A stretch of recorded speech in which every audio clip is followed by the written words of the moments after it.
Mr. President, have you been briefed on the FBI raid of John Bolton? No, I don't know about it. I saw it on television this morning. I'm not a fan of John Bolton. He's a real sort of a lowlife. When I hired him, he served a good purpose because, as you know, he was one of the people that forced Bush to do the ridiculous bombings in the Middle East. Bolton, he wants to always kill people, and he's very bad at what he does. But he worked out great for me because every time he doesn't talk, he's like a very quiet person, except on television. If he could say something bad about Trump, he'll always do that. But he really doesn't talk. He's quiet. And I'd walk into a room with him with a foreign country, and the foreign country would give me everything because they said, "Oh no, they're going to get blown up because John Bolton's there." He's not a smart guy, but he could be a very unpatriotic guy. I mean, we're going to find out. I know nothing about it. I just saw it this morning. They did a raid.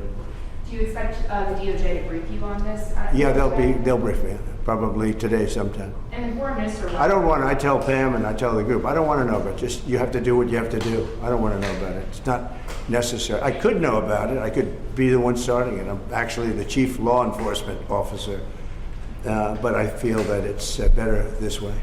Foreign Minister Lavrov said no meeting is planned right now between Putin and Zelensky. Absent that meeting, what are the next steps in your view? Well, we'll see. We're going to see if Putin and Zelensky will be working together. You know, that's like oil and vinegar a little bit. They don't get along too well for obvious reasons, but we'll see. And then we'll see whether or not I would have to be there. I'd rather not. I'd rather have them have a meeting and see how they can do. But in the meantime, they continue to fight and they continue to kill people, which is very stupid. Because they're losing 7,000 people now. I used to tell you 5, now they're losing 7,000 people a day. 7,000 people a week. They're losing, think of that, they're losing 7,000 people on average a week, mostly soldiers. So we want to see if we can stop it. I've stopped 7 wars.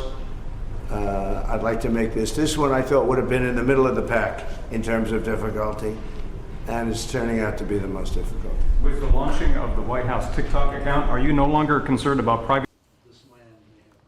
Anti-Semitism has no place in the United States Congress. And Congressman Omar is terrible what she said.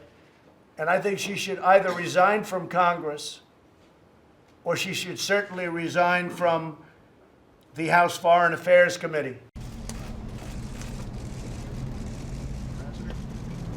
Obviously, we are seeing the Venezuelan people strive to get a government that they control, not have a government controlled by an authoritarian military regime that in turn is controlled by Cubans and other forces external to Venezuela. Authoritarian military regime that turn from the Maduro clique to interim President Juan Guaido.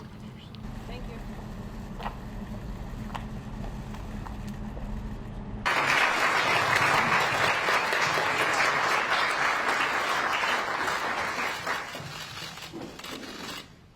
Well, thank you very much, John. I appreciate the kind words of introduction. I am delighted to be here today. I'm also sure the leadership of North Korea is delighted that I'm here today in a private capacity.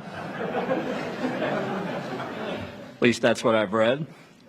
Perhaps they'll be a little less delighted now that I can speak in unvarnished terms about the grave and growing threat that the North Korean nuclear weapons program poses to international peace and security. Thank you all. We will be taking a break momentarily, but if you can keep your seats as our speaker leaves, that would be much.